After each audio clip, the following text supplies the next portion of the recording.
Hello দোস্ত, welcome back to my YouTube channel. Very good update এবং very good news নিয়ে আমি তোমাদের সামনে চলে এসেছি।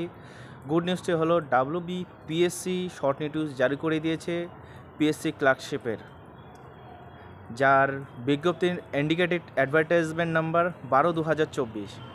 সম্প্রতিকালে তোমরা দেখে এসেছো কিছুদিন আগেই পিএসসি ক্লার্কশিপ ও মিসলেনিয়াস পরীক্ষা হয়ে আসছে, কিন্তু এর কোনো রেজাল্ট আপডেট হয়নি।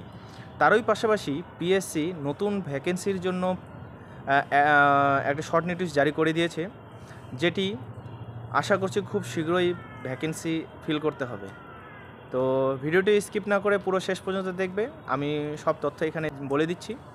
তো এর কোয়ালিফিকেশান, এই পিএসসি ক্লার্কশিপের জন্য মিনিমাম কোয়ালিফিকেশান আমাদের প্রয়োজন হচ্ছে 10+ মাধ্যমিক যোগ্যতায় পরীক্ষা হচ্ছে, এবং সাথে কম্পিউটারের দক্ষতা থাকতে হবে।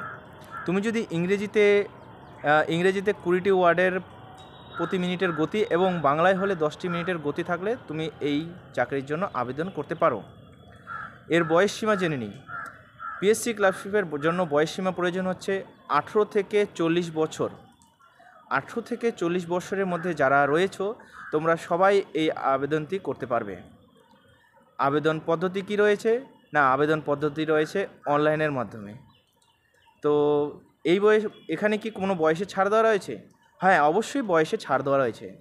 তুমি যদি SC/ST হয়ে থাকো তাহলে 5 বছরের জন্য ছাড় পাবে, এবং তুমি যদি ওবিসি ক্যাটাগরি থেকে বিলংস করো তাহলে তুমি 3 বছরের ছাড় পাবে। আবেদন পদ্ধতি কীরকম হতে চলেছে? না, আবেদন পদ্ধতি হতে চলেছে অনলাইনের মাধ্যমে।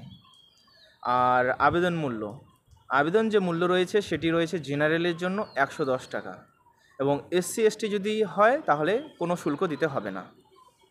তো এই যে নিয়োগ পদ্ধতিটা কীরূপ পদ্ধতিতে হয়ে থাকে? এই পদ্ধতিটা দুটি পদ্ধতিতে হয়ে থাকে মেনলি, পার্ট 1, পার্ট 2। পার্ট 1-এ রয়েছে অবজেক্টিভ টাইপ, যেখানে একটি প্রশ্নের উপর 4টি অপশন দেওয়া থাকবে, যেটি সঠিক থাকবে সেটি উত্তর দিতে থাকবে। তাহলে এই পার্ট 1-এ কী কী রয়েছে বিষয়? পার্ট 1-এ রয়েছে 3টি বিষয়। একটি রয়েছে ইংরেজি এবং জেনারেল স্টাডিজ মানে জিকে সাধারণ জ্ঞান, এবং তৃতীয় রয়েছে অঙ্ক। ইংলিশে রয়েছে 30টি প্রশ্ন 30 নম্বরের জন্য, জেনারেল স্টাডিজে রয়েছে 40টি প্রশ্ন 40 নম্বরের জন্য, এবং অঙ্কে রয়েছে 30টি প্রশ্ন 30 নম্বরের জন্য।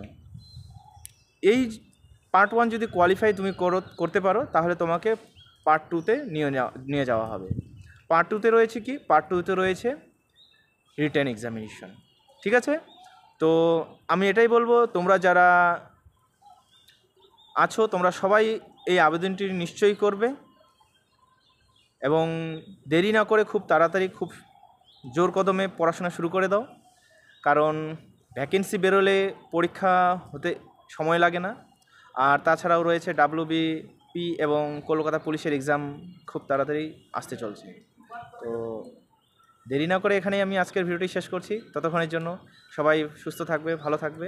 ততক্ষণের জন্য জয় হিন্দ, জয় ভারত।